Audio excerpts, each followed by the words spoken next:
바로 시작을 하겠습니다. 오늘의 학습 목표는 소비자 건강 정보학이 도대체 뭐냐, 그리고 이 등장 배경이 어떻게 되는 거냐, 그 다음에 관련된 주요 개념, 모범 사례, 문제점, 이런 부분들을 좀 알아보고요.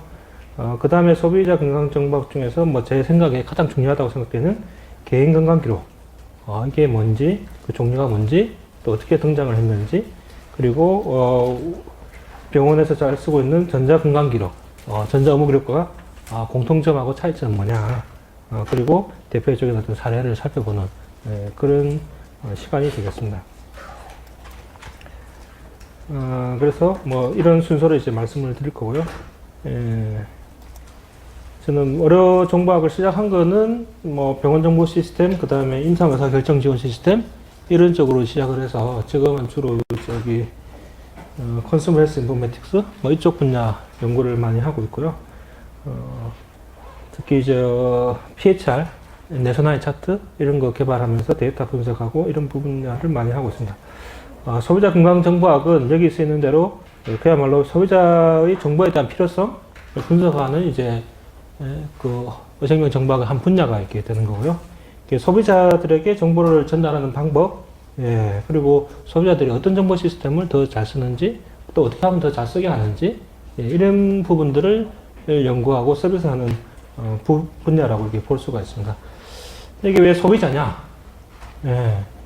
병원에서는 의사고 환자잖아요. 근데 이걸 병원을 떠나니까 일반인들은 항상 환자가 될 수도 있고, 그죠? 환자가 될 수도 있고. 근데 이거를 서비스를 제공하는 걸 생각해 보니까 서비스를 제공하는 사람, 서비스를 제공받는 사람 이렇게 되니까 이제 컨슈머가 이렇게 돼서 이런 말을 쓰고 있습니다. 병원 어르신들은 소비자 이름이 별로 안 좋아하시는 분들 많잖아요. 근데 이게 일반인까지 가다 보니까 이렇게 개념이 확장되는 거다 말씀드릴 수 있고, 그럼 이게 어떻게 해서 이게 넣은 개념이냐? 보니까 이게 2000년에 BMJ에 군터 아이젠바라고 하는 캐나다 사람이 이제 시대는 정보화 시대에서 의료 정보학의 세계도 이제 바뀌고 있다, 이런 이야기를 합니다. 그래서 산업화 시대의 이야기하고 그 다음에 정보 시대의 이야기하고는 다르다, 이렇게 이야기하는 거죠. 전에 임상의학에 대해서 잠깐 말씀드렸잖아요. 임상의학은 그야말로 환자들을 모아 놓습니다. 제쯤에 병원이 어떻게 탄생했냐는 걸 좀 보면, 병원은 이전에 수용소 개념이었죠. 병원 수용소 개념이었습니다. 그리고 수용소 개념에 환자를 거의 다 모아 놓으니까 관찰하기가 좋은 거예요. 그죠? 거기에 과학적인 도구들이 발전을 하게 되고, 이러면서 이걸 통계적으로도 분석하고, 이러면서 의학이 확 커진 거거든요. 성장했던 거거든요. 그래서 병원을 쭉 하다 보니까, 나중에 왜 사람들이 멀쩡한 사람도 병원에 있어야 되느냐. 가끔씩 보면 병원에 모니터링 하기 위해서 있는 분들도 있잖아요. 그죠? 그러니까 이게 반드시 병원에 있어야 되는 게 아니다. 그래서 외래 개념이 또 나오는 겁니다. 그 외래 개념을 나오다 보니까, 우리 암 환자들 옛날에 제가 전공이 이렇게 할 때, 그 정도만 해도, 암주사실에서 치료받고 왔다 갔다 하는 사람 별로 없었어요. 그죠? 암치료도 지금 외래 개념 베이스로서 많이 치료를 하고 있잖아요. 그런 것처럼 이렇게 외래 개념이 나타나고, 그러면 왜 반드시 환자가 또 병원에 방문해야 되느냐. 이러면서 여기서 이야기하는 텔레메디슨이라든지 사이버 메디슨 이렇게 이야기하는데, 2000년에 이런 이야기를 했으니까 사이버 메디슨하고 텔레메디슨하고 구별이 잘 안 가요. 지금도 잘 안 가지만. 하여튼 그렇게 이게 바뀌게 됩니다. 그러면서, 그전에는 질병이라고 하는 거를 걸리면은 치료했는데, 그게 아니고 질병이 걸리지 않게 하는 방향을 생각하자. 그렇게 나오다 보니까 이게 자기 스스로 돕는 거, 자기 스스로 건강을 관리하는 거, 그 개념으로 확장되고요.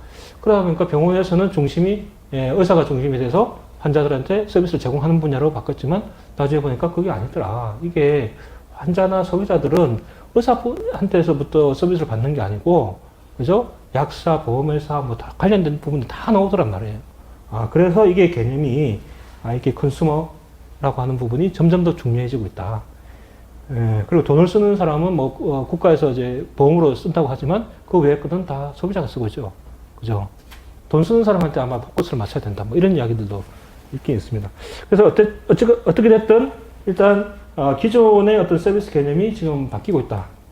그런 의미에서 소비자 건강 정보학이라고 하는 부분이 지금 별로 잘 없다. 그러니까 이 분야에 대해서 우리가 연구하고 발전시켜야 된다. 하고 이제 그걸 제안한 사람이 이제 군타 아이젠바라는 사람이고요. 그러면서 이제 컨슈머 헬스 인포메틱스라는 분야가 이제 확 컸습니다. 당연히 배경에는 컴퓨터, 그죠? 쓸 수 있는 도구가 필요하니까 컴퓨터인데 1990년대 뭐죠? 인터넷 엄청나게 확산됐습니다. 그래서 이게 편리했죠. 정보에 대한 접근성도 향상시켜줬죠. 이러니까 어떻게 됩니까? 사회적으로는 이 좋은 기술을 어디에 잘 적용하면 사회가 더 좋아질 거냐 이런 이야기를 하는 거잖아요. 그러면 대표적으로 등장하는 분야가 은행, 그죠? 교육, 그 다음에 나오는 게 반드시 따라오는 게 의료가 됩니다. 스마트폰 마찬가지죠. 스마트폰 접근성을 더 향상시켜줬죠. 그전에는 PC 앞에 앉아야 되는데 자기가 PC 들고 다니면 되잖아요. 그런 거. 그 다음에 당연히 만성질환. 이전에는 감염의 시대가 끝나니까 다 끝나가니까 어떻게 됐죠? 또 외상 환자들 엄청 증가했잖아요. 사회적으로 예방 활동들을 막 하다 보니까 외상이 좀 줄었어요. 전체적으로는. 그렇게 보다 보니까 어떻게 됐죠? 만성질환이 막 증가하는 거예요. 옛날에는 암이 걸리면은 뭐 얼마 안 있어 죽었다. 근데 요즘은 다 살고 다니시잖아요. 만성질환을, 나이가 들었는데 만성질환을 한두 개 정도 안 갖고 있는 사람들을 찾아보기 힘든 사회가 된 겁니다. 그런 거. 그리고 이제, 세계적으로 소비자 중심주의라고 하는 게 등장하면서 의료 소비자도, 당연히, 의료 소비자 중심으로 가야 된다 하는 것들. 그런 거죠. 그래서 건강정보 기술도 같이 발전하면서, 소비자 건강정보학이 이제 발전을 하게 됐습니다. 그래서 이전에 마이크로소프트가 한 10년 전에 이런 이제 그림을 그렸습니다. 컨슈머가 가운데 있다. 태양은 의사나 병원이 아니더라.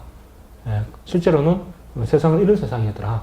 근데 그전에는 대부분 서비스가 병원 중심으로 갔는데, 서비스들이 자꾸 늘어나다 보니까, 이게 아니고 그냥 개인 병원, 그죠? 집에서 치료받는 거, 이런 서비스들이 굉장히 많아지더라는 거예요. 그러니까 뭐냐면 자기를 담당해주는 단 한 사람이라고 하는 개념이 사라지는 거예요. 뭐, 주치의라는 개념이 있어도, 그게 아니라, 자기 건강을 관리해주는 사람은 어떻게 보면 이 의사한테 갔더니 전문가, 심장내과 의사 같더니 자기는 심장밖에 모른다. 그죠?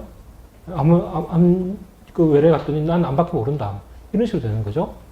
그럼 누가 다 알아야 되느냐.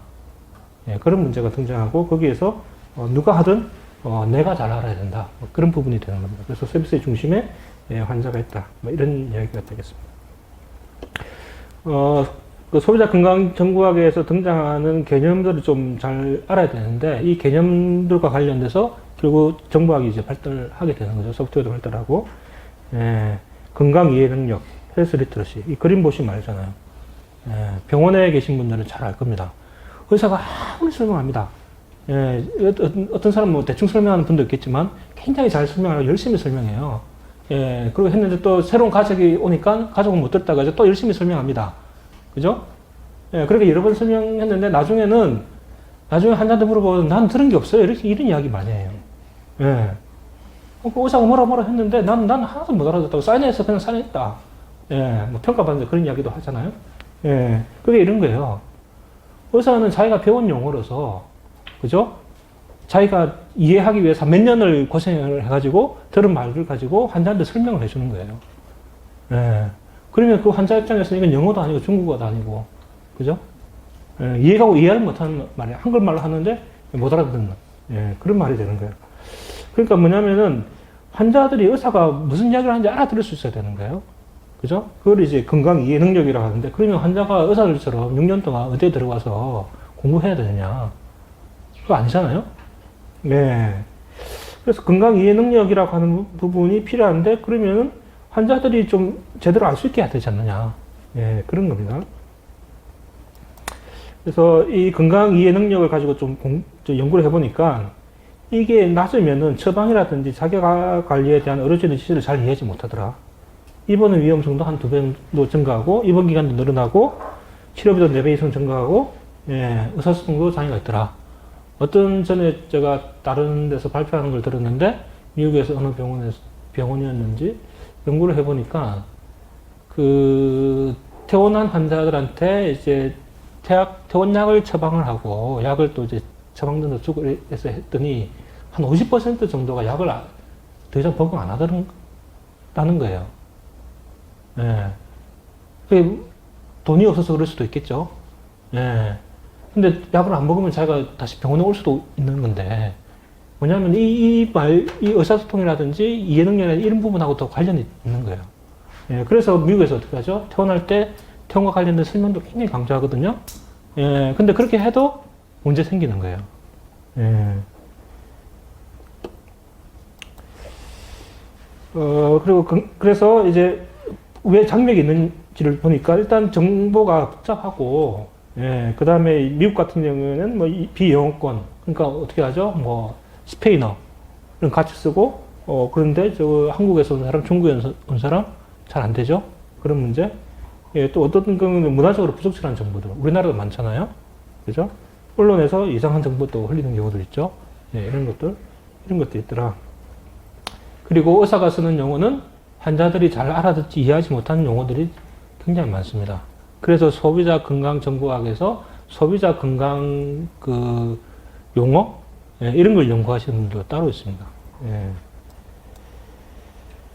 그리고 건강 정보 이해 능력은 그야말로 건강 정보원을 좀 찾아내고 예, 그것을 좀 적절하게 활용할 수 있고 이런 것들을 할 수 있는 능력을 이제 건강 정보 이해 능력이라고 하고요. 이거는 어떻게 보면 건강 이해 능력보다는 뭐 중요성은 좀 덜 떨어진다고 볼 수 있고요. 또 하나가 이제 디지털 디바이드, 정보 격차. 이 그림 보면 아시잖아요. 밤이 되면 우리나라는 빛의 공해로 이제 뒤덮여 있는데 북한은 빛이 안 보입니다. 근데 이게 왜 문제냐? 서비스를 받을 수 있는 사람한테는 그 나은 서비스를 해주면 되지. 그죠? 서비스를 못 받는 사람들한테는 서비스 안 해주면 되지. 아니면 기존 걸 해주면 되지. 이렇게 생각하는데 이게 문제가 되는 게 뭐냐면 새로운 기술이 나와가지고 환자들이나 다른 사람들 의사소통할 수 있는 다른 도구가 생기잖아요. 그러면은 그 새로운 도구에 집중을 합니다. 기존에 하던 서비스를 똑같이 서비스하느냐? 예, 그러기 힘들어요. 거기에 대한 어떤 투자라든지 이런 부분이 줄어들 수밖에 없죠. 그죠? 더 효과적이라 생각하는 부분이 있는데 문제는 노인이라든지, 그죠? 스마트폰이 나왔는데 노인들이 잘 안 쓴다. 그럼 그분들이 문제가 실제로 있는 분들인데, 예, 잘 쓰고 있고 전달하기 쉬운 거, 그죠? 이런 쪽에 뭔가 집중을 하니까 그분들한테 갈 수 있는 서비스가 점점 줄어들 수 있다는 거죠. 예. 그래서 새로운 기술이 이게 적용이 될 때는 이 기술로 인해서 발생할 수 있는 문제가 뭐냐. 그 중에 하나로 고려해야 될 게 정보 격차라는 부분입니다. 예. 그러니까 이전에 그 환자들이 오기 전에 다 뭘 준비해오세요 해가지고 종이로 다 주는 거를 이제 스마트폰으로 다 되니까 스마트폰으로 다 하세요. 했는데 그 중에서 한 10% 노인들 안 쓴다. 예. 근데 그분들한테 이제 종이 안 주는 거예요. 어떻게 되겠어요? 그분들한테 문제가 생길 수 있겠죠. 그죠? 이 문제를 어떻게 해결할 거냐. 그리고 이 문제를 해결하는 기술은 더 받아들일 수 있는 거예요. 그죠? 예. 그래서 이 정보 교차라고 하는 부분이 이제 소비자 건강정보학에서 중요한 개념이다. 또 하나가 이제 함께하는 의사결정, 쉐어드 디시전 메이킹. 이건 뭐 정보학에서 이야기하는 게 아니죠. 예. 보건의료 서비스 최근에 다 이야기하는 부분들입니다. 예. 예. 그 치료자와 환자가 동등한 입장에서 타협해서 의사결정을 한다.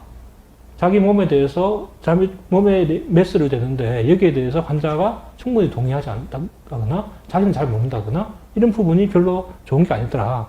이전처럼 환자가 교수님 알아서 해주세요. 이런 이야기는 별로 맞는 말이 아니더라. 최근에는. 예, 그렇게 이야기하시는 분들한테 아니 당신 몸인데 당신 몸에 대해서 알아야 될 거 아니냐. 예, 이렇게 이야기하면서 뭔가 의사결정을 내야 되더라. 예, 이런 거죠. 그래서 아주 드문 치료법이 있는데 이 치료법은 어르신 생각에 이 환자한테 적용하면 좋을 것 같아요. 근데 리스크가 있는 거죠. 그럼 환자하고 보호자하고 충분히 대화를 해야 될 거 아니에요. 그죠? 예, 그래서 하겠다, 안 하겠다. 이게 결정이 내려져야 된다. 물론 이런 데는 당연히 사람에 대한 배려라든지 의료 서비스 비용이라든지 이런 부분도 같이 고려해야 되는 부분이 같이 있습니다. 그리고 환자 참여. 예. 아니, 함께 하는 의사결정도 해야 되고 이러니까 당연히 환자가 참여해야죠. 환자 참여 부분은 미국 힘스 같은 데서는 뭐 나한테 정보를 달라, inform me, 인기해짐이 참여하게 해달라, 나한테 권한을 달라, 그 다음 나와 파트너를 하고 나의 지역사회를 서포트해달라. 이런 식으로 이제 발전 단계를 그리고 있는데 이건 근거에 의해서 나온 게 아니고 그냥 이제 전문가들이 모여가지고 이런 단계가 있다. 이렇게 해서 나온 개념이고요. 많은 사람들이 좋아하니까 이런 말들을 많이 쓰긴 합니다. 근데 환자 참여 부분은 그야말로 보건의료 서비스 부분에 있어서 굉장히 중요한 요소가 돼가고 있다. 전에 이 부분은 제가 첫 시간에 아마 말씀을 드렸던 것 같고요. 진료 결과라든지 환자 만족도를 향상시킬 수 있고, 문제가 생겨도 환자나 보호자들이 의섭할 수 있고, 뭐 그런 부분들이 크다.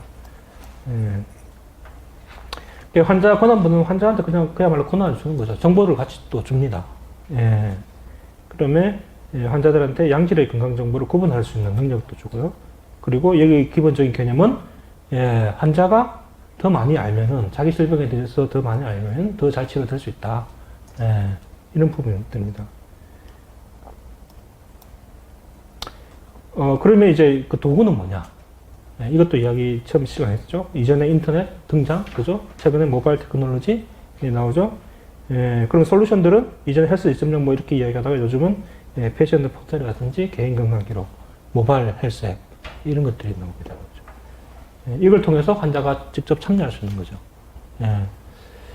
요즘 우리나라에서 회진 시간 뭐 이런 것도 이야기하잖아요. 회진 시간 사전 알림 뭐 이런 제도. 그러려면 회진 시간을 환자들한테 사전에 알리려면 어떻게 알려야 되죠? 무슨 메시지 하나 날리나요? 그죠? 메시지 하나 날리는 것보다 앱을 하나 주고, 그죠? 그 앱 내에서 환자들이 자기 정보도 좀 보다가, 그죠? 회진 시간에 대한 정보가 올라오면 그걸 같이 보고, 이런 게 훨씬 낫겠죠. 그렇습니다. 그렇기 때문에 환자가 참여하거나 소비자가 참여할 수 있는 도구라고 하는 것은 굉장히 중요한 부분인데, PC를 가지고 그런 서비스를 하기는 어렵잖아요. 그죠? 그렇습니다. 그래서 모바일 헬스는 왜 중요하나? 이제 한 10년 전부터 생각했는데, 이게 접근성, 그 다음에 이동성 보장이 되죠. 그 다음에 이게 컴퓨터하고 있잖아요. 그 다음 센서가 있습니다. 옛날에 US 이렇게 이야기할 US 기기들 이게 한 10년, 20년 전에 US 기기들 만복에부터 해가지고 쫙 나왔거든요.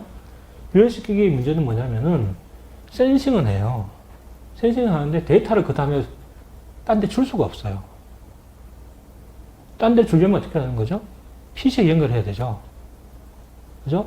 그럼 센서를 해가지고 각각의 모바일 US 디바이스를 자기 몸에 이제 가지고 있다. 그러니까 이걸 센싱을 하면은 그 다음에 정보를 통합해가지고 거기에 뭔가 결론을 내려주고 그 데이터들은 또 같이 모아서 또 어딘가 보내주고 뭐 이래야 되는데 옛날에 US 서비스의 가장 큰 문제가 이걸 통합할 도구가 없는 거예요. 근데 스마트폰이 나오니까 스마트폰 내에서 이게 다 되는 거예요. 어느 거는 센싱도 스마트폰 내에서 할 수 있고 데이터들 여러 군데에서 모인 거 그 안에서 하죠. 그 다음에 컴퓨터 파워가 있으니까 또 거기서 분석하죠. 여기 인공지능 기법도 들어올 수 있죠. 다 들어옵니다. 그 다음에 또 연결성. 그 다음에 정보들도 자기 눈에 바로 볼 수 있는 거예요. 그렇기 때문에 이 모바일 테크놀로지라고 하는 게 헬스케어 서비스에서 굉장히 중요한 도구로서 등장하고 각광을 받는 이유가 있게 됩니다. 그리고 그런 것 때문에 요즘 이제 환자 생성 건강 데이터, 페이션트 제너레이티드 헬스 데이터 이런 말들 많이 합니다. 환자 생성 건강 데이터는 그야말로 말 그대로 환자 혹은 가족이 생성한 기록, 데이터, 건강 이력, 치료 이력, 그다음에 생체 측정 자료, 증상, 생활 방식, 그 다음에 메디컬 디바이스에서 나온 데이터들, 이런 것들을 다 포괄하는 부분이고요. 그럼 이게 왜 중요하냐? 이것도 이제 나오는 거죠. 99%의 환자의 액티비티는 병원 밖에서 일어난다. 근데 그 데이터들은 기존에 어떻게 하고 있느냐? 의사나 병원에 왔을 때 사람들이 물어보는 거죠. 그럼 거기에 당연히 부정할 수 있는 거죠. 그리고 환자가 자기 몸이기 때문에 환자를 또 적극적으로 활용해야 된다고 되어 있어요. 그리고 환자가 자기 자신을 보호하는 마지막 사람이거든요. 예방, 만성질환 이렇게 들어오니까 결국 환자가 생성하는 건강 데이터에 대한 가치가 이렇게 큰데 문제는 99% 지금은 1%만 해도 데이터가 많은데 99%의 데이터를 또 모으려고 하면 엄청나겠죠. 그러면 그 데이터가 정말 다 쓸모 있는 거냐? 그죠? 이런 거 생각도 하게 되는 거잖아요. 그래서 이 그 환자가 생성하는 건강 데이터에 대한 어떤 논의들은 기존에 꾸준히 되고 있는데 이 데이터를 활용하는 것이 그야말로 의미가 있다라고 많은 분들이 생각을 하고 있습니다. 그래서 어떻게 이 데이터를 효율적이고 효과적으로 쓸 거냐, 예, 이런 연구들을 이제 하고 있는 거죠. 그러니까 이게 소비자 건강 정보학이라는 게 중요할 수밖에 없는 거죠. 이게 저기 매들라인 플러스 이제 웹 화면인데, 매들라인은 잘 아시잖아요. 예, 매들라인 플러스는 뭐냐면은 환자들을 위한 사이트예요. 예, 환자들한테 정확한 건강 정보를 제공하고, 예, 에듀케이셔널 머티리얼들을 제공하고, 뭐 거기에는 비디오도 들어가 있는 거고요. 근데 이거는 그냥 된 게 아니고 이 웹 사이트를 만들기 위해서 굉장히 많은 사람들이 들어와서, 예, 이 화면 디자인부터 시작해서 이 화면이 복잡하지 않고, 예, 쉽게 볼 수 있는 거냐, 그 다음에 들어가 있는 컨텐츠들 있잖아요. 암에 대한 설명들 있죠. 그건 어떻게 되냐면 소비자 건강 정보학에서 이야기하기는 건강 이해 능력. 그럼 뭐냐면은 이런 사이트에서는 정보를 어떻게 조라고 되냐면 초등학교 6학년을 졸업한 사람이, 예, 부담 없이 그 내용을 이해할 수 있도록 쓰라고 되어 있어요. 그러니까 그런 부분들을 어떻게 하냐, 이 내용들에 대해서 검증을 합니다. 예, 개발하고 나면은 전문가들이 다시 그걸 검토해가지고 이게 맞다 아니다 해서 하죠. 그래서 이 자료들이 올라오는 거예요. 예. 그렇다고 해서 갭은 뭐 좀 있겠죠, 그죠? 갭은 있지만 그렇게 노력해서 만들어낸 자료들하고 그렇지 않고, 예, 만들어낸 자료들하고는 상당한 차이가 있을 겁니다. 예. 그래서 이런 작업들을 많이 하는 거죠. 우리나라에서 뭐 다음이라든지 네이버 이런 쪽에서 이제 환자들한테 건강 정보를 제공하기 위해서 병원들하고 협업해서 이 자료들을 내놨는데, 문제는 거기에 교수님들을 통해 가지고 이 자료들을 모으는데 그 교수님들이 이게 충분한 시간하고 가지고 이 자료들을 환자들 수준에서 다 맞춰서 줄 수 있겠느냐, 이런 의문이 되는 겁니다. 예. 그래서 뭐가 됐든 일단 환자들한테 많은 정보들을 주기 위해서 하는 거고요. 페이션트 포털이라고 하는 것은 그야말로 병원에서 혹은 보험회사에서 환자들의 건강 정보에 대한 서비스를 해주는 겁니다. 예, 여기는 외래 예약이라든지 이런 것도 들어가 있지만 환자들의 최근의 검사 결과라든지 환자가 먹는 약, 미국 같은 데서는 자기가 먹는 약 중에서 리필을 하고 싶다 하면은 그걸 이 사이트를 통해서 요구를 해가지고 리필을 받을 수 있는 거거든요. 예. 그리고 어르신들하고 의사소통을 하고 싶다. 그럼 이 사이트에 들어가서 자기가 질문을 던지고 거기에 대해서 답변이 오고 뭐 이런 부분들입니다. 예. 그러니까 이걸 온라인에서 환자들에 대한 서비스를 해주는 거죠. 예. 페이션트 랑미 혹시 들어보신지 모르겠지만 페이션트 랑미는 그야말로, 예, 문제가 있는 질병을 가지고 있는 환자들이, 예, 이 사이트에 들어와서 자기 문제를 내놓고 공유하고 하는 그런 사이트입니다. 만들어지기는 2006년에 만들어졌는데 ALS 환자, 우리나라에서 루게릭병, 그죠? 루게릭병으로 잘 알려진 한 20대 청년을 위해서 만들었어요, 가족이. 예. 그래서 최근에 어떤 ALS 치료법이 뭐냐, 뭐 이런 것들을 이렇게 하면서 사람들이 들어오고, 그러면서 다른 질병들, 멀티플 스클레로시스라든지 파킨슨, HIV 이런 것들 하다가 2011년에는, 예, 질병을 확 늘렸습니다. 그래야 지금 한 70만 명 정도 환자들이 여기 등록되어 있고요. 질병도 한 2,700개 이상. 예, 그래서 자기의 건강 데이터, 여기 있는 게 자기 건강 데이터예요. 예, 자기 뭐 활동 데이터, 질병 데이터, 어떤 건 지능 데이터, 뭐 이런 것까지 포함해서, 예, 들어가 있습니다. 그래서 이걸 오픈하고, 예, 어떤 사람은 자기 실명도 오픈하고, 예, 그 사이트에서. 그러면서, 자기 스스로 혹은 집단으로 지지를 받는 그런 부분이 있고, 새로운 임상시험 있다. 그러면은 그 질병에 맞는 임상시험에 대해서 회사가 들어와서 또 어레인지해주고, 뭐 이런 부분들을 하게 됩니다. 그래서 몇 연구를 해보니까 굉장히 효과적이다. 예, 이런 연구들이 있었습니다. 뭐 작년에 한번 찾아보니까 여기 뭐죠? 17,000명 정도의 퍼블릭 페이션트가 있는데, 예, 여기 뭐 60 몇만 명? 예. 있죠? 하여튼 여기 엄청나게 많은 환자들이 등록되어 있고, 여기에 좀 도와주겠다. 그건 어르신도 저기 등록해서 할 수가 있거든요. 거기서 뭔가 자문도 해주고, 예, 예, 그러고 있습니다. 서울 아산병원에서는 뭐 이게 많은 게 뭐 제가 직접 참여해서 한 거지만 마이 메디케이션이라고 하는 걸 좀 초반에 만들어서 환자들이 자기가 먹는 약, 그리고 먹는 약 중에서 자기가 색깔만 있는 거 있잖아요. 아니, 그 알약만 있는 거, 그걸 이제 구별할 수 있도록 좀 도와주고, 그 다음에 판클서트는 우리 병원에서 먹는 약에 대해서 뭔가 부작용이라든지 어떻게 먹어야 된다든지 이런 걸 묻고 싶을 때 이걸 이 앱을 통해서 물으면 병원 약사가 24시간 이에 이 앱을 통해서 회신해주고 뭐 이런 것들을 했었고요. 그 다음에 내 손안 차트, 그 건강 기록 서비스를 통해서 했었고, 암 환자들을 위해서 암 환자 조사실에서 환자들한테 필요한 정보들을 제공하고 스케줄도 같이 보여줄 수 있는 이런 것들을 했습니다. 이런 부분이 이제 소비자 건강 정보학에서 연구하고 서비스하고 이런 분야가 되겠습니다.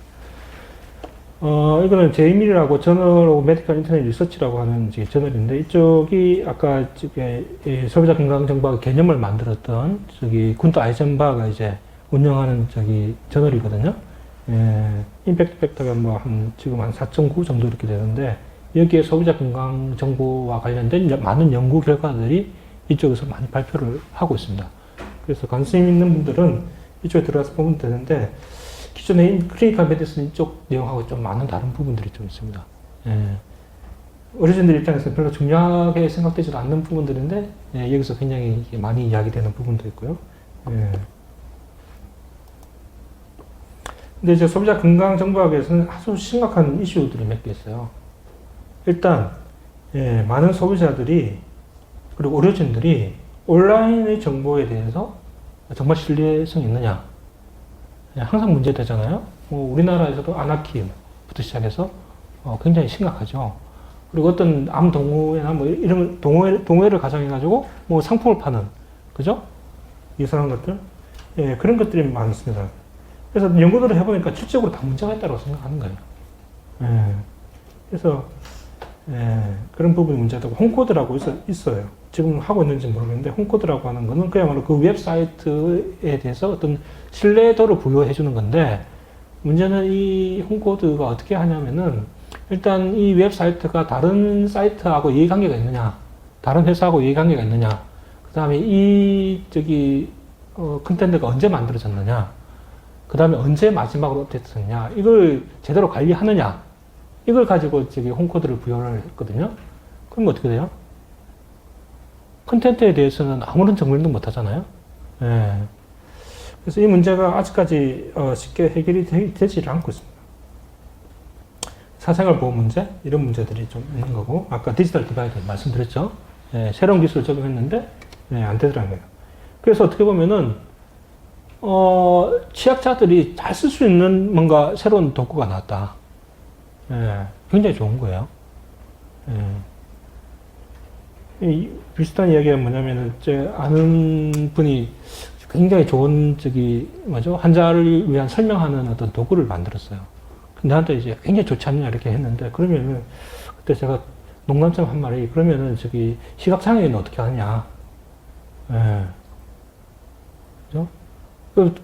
나한테 말을 한 사람, 내가 그렇게 장난처럼 이야기한 건 아마 이렇게 생각할지 모르겠지만, 저는 그게 나름대로 이유가 있는 거예요.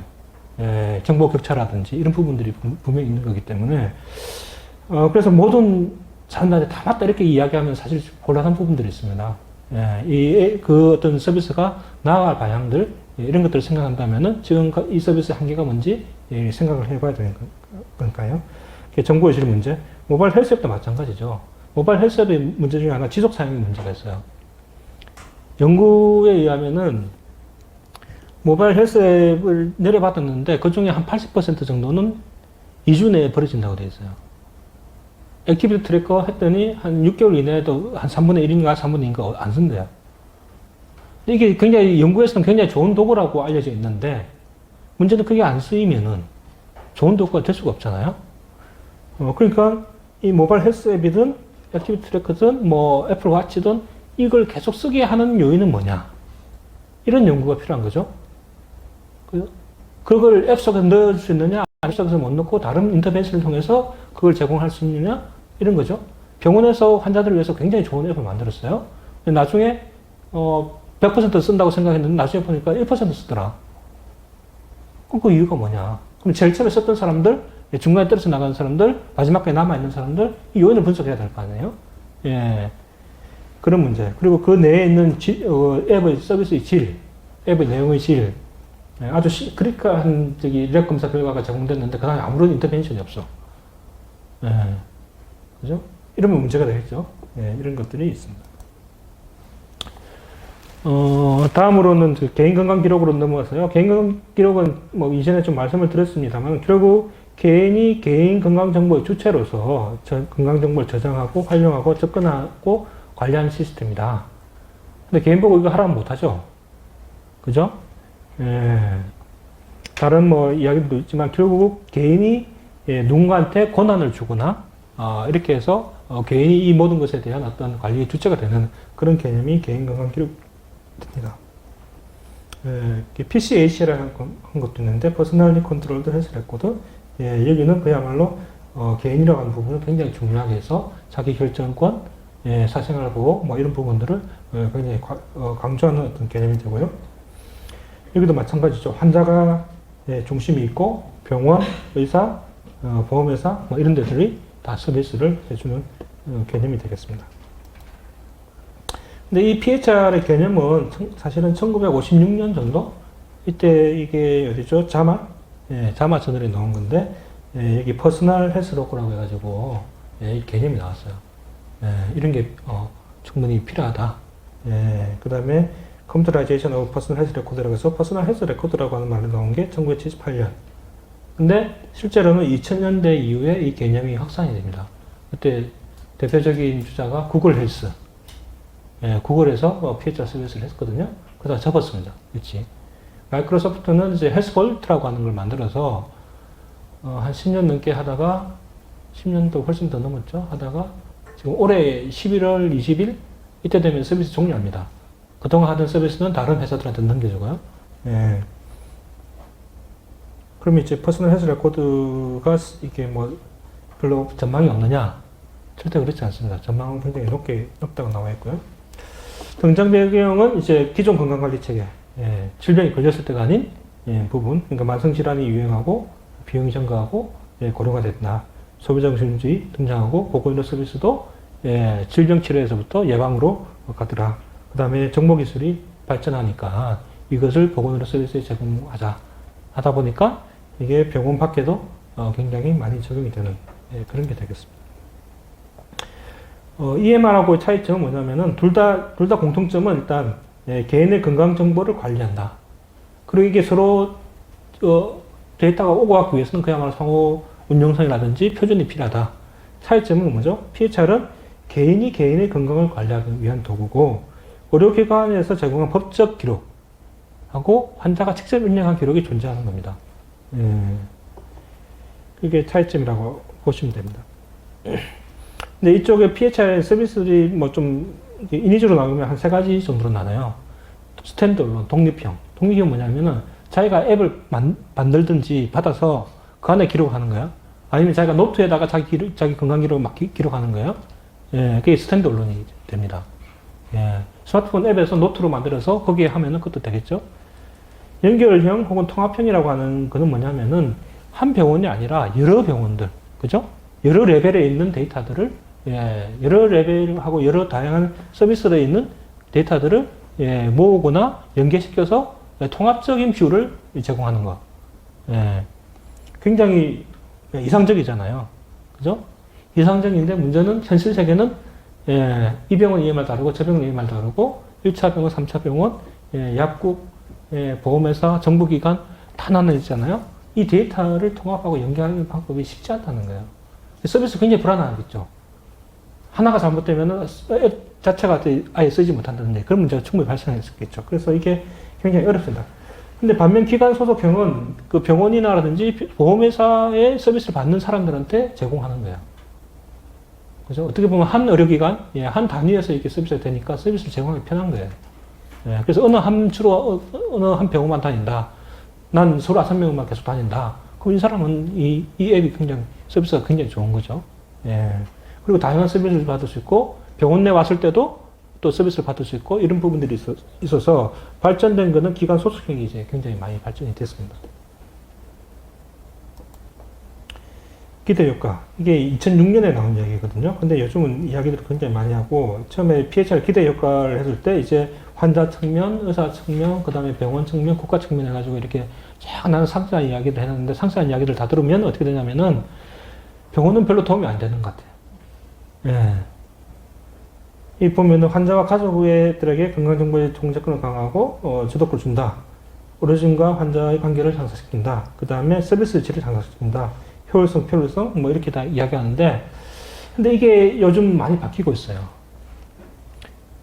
환자가 생성한 건강 데이터의 어떤 플랫폼으로서 PHR이 역할을 할 수 있기 때문에, PHR이 보건의료 서비스에서 가질 수 있는 어떤 역할이 굉장히 틀려지고, 의료진이라든지 병원에 줄 수 있는 이득이 굉장히 큽니다. 요즘 환자 경험 평가하죠? 환자 만족도 평가하죠? 환자 참여하라고 하죠? 그럼 그 도구가 뭐냐? 그죠? 환자한테 정보를 제대로 제공할 수 있는 도구가 뭐냐? 그리고 의사들은 환자들의 어떤, 밖에서 나오는 어떤 데이터를 보고 싶죠? 그 다음 객관적인 자료를 보고 싶어요. 자기가 체크한 BST가 얼마가 된다는 걸 눈으로 종이에 적어 오는 것보다 앱으로 들고 와서 보여주는 게 더 좋고, 그 앱의 자료가 EMR로 들어와서 다시 재분석돼서 나와서 보여주는 게 훨씬 낫겠죠? 예. 그래서 그 가치가 지금 막 변하고 있어요. 예. 미국에서 한 2006년에 나온 논문에서는 미국의 한 75% 정도가 2020년이 되면 PHR 서비스를 받을 거다.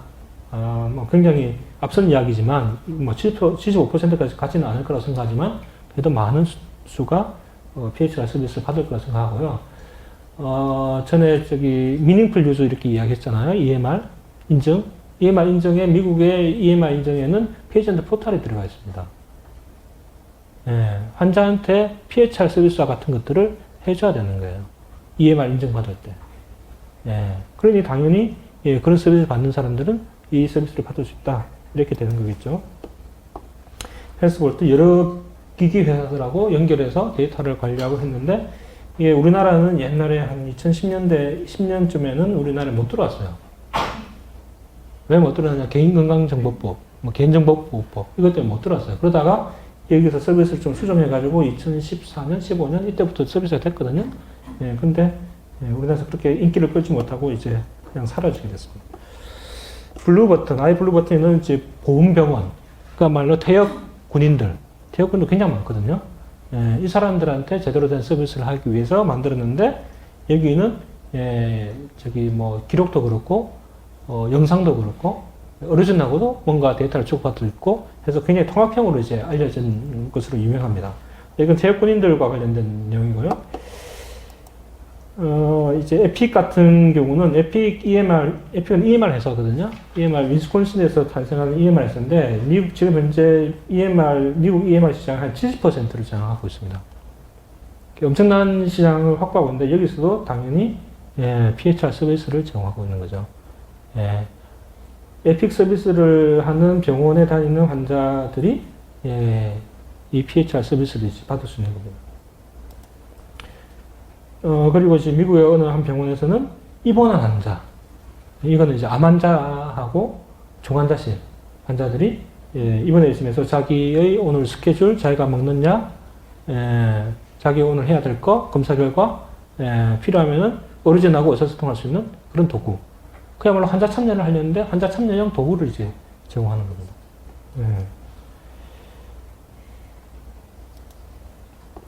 애플 요즘 무섭게 성장하죠. 애플 PHR. 이게 최근에는 이제 어떻게 됐냐면은, VA 하스피탈, 제약 군인들, 이쪽 서비스하고 연계된다고 되어 있어요. 실제 앱에 들어가면은 여기 이게 아이폰 앱인데 여기에 건강 기록, 할 거냐? 하면은 자기가 다니는 병원, 이거 선택해서 들어가면 됩니다. 물론 우리나라 병원은 없죠. 그러면 자기에 관련된 정보를 보는 거죠.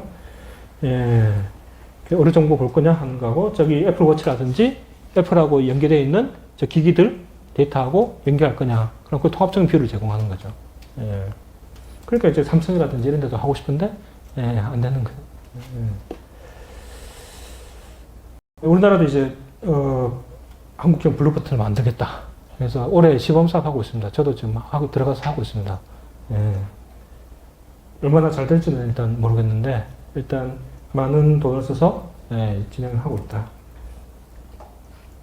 분당 서울대병원 같은 경우는 EMR하고 PHR 데이터하고 연결해가지고 진료를 볼 때 그 데이터를 보고 하는 걸 전에는 임상 시험을 했었거든요. 요즘 이게 서비스로 들어갔는지는 지금 잘 모르겠는데 해봤더니 굉장히 좋더라 이런 이야기들을 하고 있고요. 이런 데가 사실 세계적으로 별로 없거든요. 좋은 서비스가 있어도 확산이 안 되는 이제 문제가 있습니다. 건강인, 이제 건강보험공단, 이쪽에서도 건강인이라고 해서 자기가 받은 검진 기록이 있잖아요. 이걸 서비스 받을 수 있습니다. 앱도 있는데, 저는 제가 아이폰으로 뭐 하려고 했을 때 뭐가 잘 안 됐었어요. 근데 이쪽도 서비스를 더 확장시키고 하고 싶어 하죠. 그래서 뭐, 라이프로그 데이터도 좀 하고 싶다. 뭐 이런 이야기도 들어봤던 것 같고요. 정부에서도 뭐 하는 부분들이 있습니다. 그래서 앱도 있습니다. 인증 절차 이런 것들도 있어서 그런 부분이 좀 힘들기도 하고요. 예로서 내수난 차트 말씀드리면 내수난 차트는 우리나라에서 처음으로 제공한 모바일 PHR 앱이고요. 이게 외래, 그 다음에 입원, 응급실, 검사 결과 이런 거 실시간으로 의사들이 보는 시간하고 환자들이 보는 시간하고는 같습니다. 리얼타임입니다. 그런 데이터로서는 제가 생각에는 뭐 세계 최초였던 것 같아요. 그리고 환자들이 생성한 건강 데이터도 같이 받아서 쓰고 있습니다. 그래서 여기는 제일 처음에 이제 VA 아이블루 버튼 있죠. 그 다음에 제가 찾아보니까 내수난 차트 말고는 없어요. 그 다음에 이제 뭐 카이저라든지 뭐 이런 쪽으로 가는데, 그래서 그 환자들도 굉장히 많이 썼고요.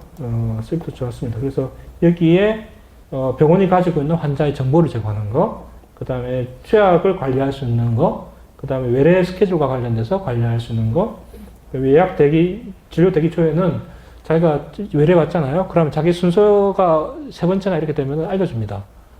근데 이거는 병원 정보 시스템에 있는 사람들 되게 싫어해요. 왜? 계속 실시간으로 돌아가야 되잖아요. 굉장히 무겁습니다. 근데 환자들은 또 되게 좋아했어요. 지금은 그 서비스가 안 하고요. 그렇게 했는데 2.0이 되면서 이게 그냥 일반적인 모든 환자가 아니라 만성질환에 좀 특화된 서비스를 좀 주자. 그리고 환자들이 좀 건강 관리를 좀 더 하게 하자 해서 암이라든지 당뇨, 소아천식 이쪽에서는 특별한 어떤 기능들을 더 넣었고요. 그 다음에 환자 생성한 데이터들을 좀 활용할 수 있도록 했습니다. 그리고 비콘이라든지 바코드를 또 활용해서 오프라인 투 온라인 서비스 이렇게 가능하도록 서비스를 하고 있습니다. 그래서 PHR 아까 말씀드렸는데, PHR은 환자의 만족도라든지 환자 참여, 이거 보장할 수 있고, 환자가 보고하는 아웃컴 있잖아요. 페이션트 리포티드 아웃컴. 이런 부분들을 활용하기 좋고, 그야말로 만성질환에서 집에서 어떻게 하라고 할 때, 가이드 해주기 좋고, 그 데이터들을 관리하기가 굉장히 좋은 겁니다. 그러니까, 진료에 적극적으로 활용할 수 있는 어떤 도구가 되는 겁니다. 병원의 입장에서는, 의료진의 입장에서는. 환자도 마찬가지죠. 그렇습니다. 그래서 특정 질병을 관리하는 거, 이런 데 새로운 데이터를 만들어내고, 새로운 에비던스를 만들 수 있는 하나의 도구가 된다고 생각을 해서, 앞으로 향후 많은 발전이 있어야 될 분야라고 생각을 하고 있습니다. 그래서 좀 정리하자면, PHR이라고 하는 것은 소비자 건강 정보 서비스의 플랫폼이라고 생각을 하고 있고요. 뭐, 유헬스, 모바일 헬스, 이쪽에 어떤 핵심이라고 생각됩니다. 그리고 환자 중심의 진료 정보구로. 난 이 병원 갔다가 저 병원 가는데, 뭐, 반드시 의사 가라는 데 가야 되나? 그런 것도 있죠. 그리고 환자는 서울아산병원이 제공한 진료 정보를, 건강 정보를 가지고 다른 병원 가서 나 이렇다. 근데 그 정보는 보면은 환자가 수정할 수 없는 정보예요.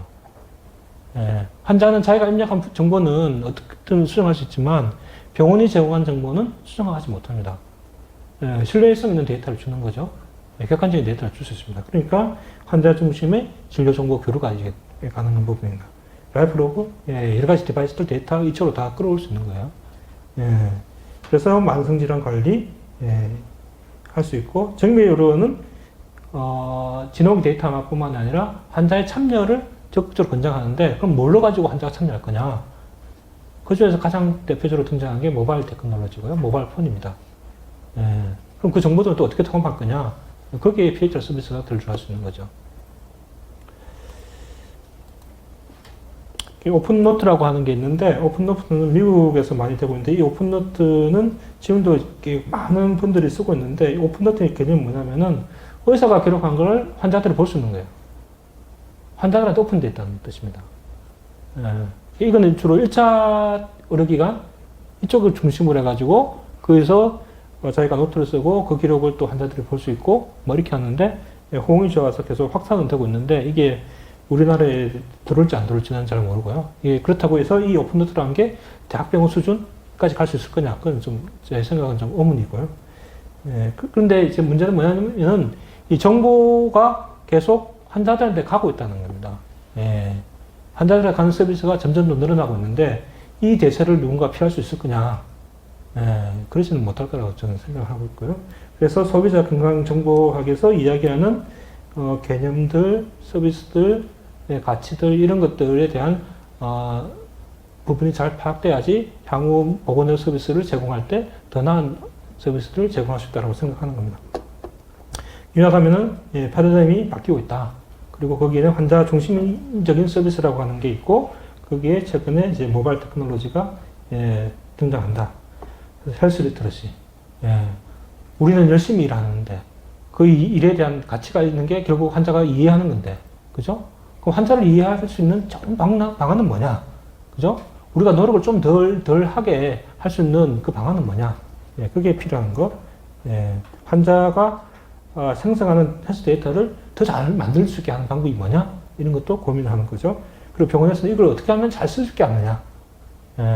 무지막지한 데이터가 한 1분 진료하는데 들어오면 그걸 누가 분석하고 서비스할 수 있겠어요? 그죠? 그 데이터를 다시 정제해서 진료 서비스에 또 녹아넣을 수 하는 방법이 뭐냐, 이런 것들이 필요한 겁니다. 그러니까 이게 소비자 건강 정보학이라는 게 소비자를 위한 어떤 정보만이 아닌 거예요. 그죠? 그런 부분이 됩니다. 개인 건강 기록에 대해서는 이제 말씀을 드렸고요. 이제 시간이 됐고 또 다음 강사분이 오셔서 이번 강의는 이제 마치도록 하겠습니다. 네, 감사합니다.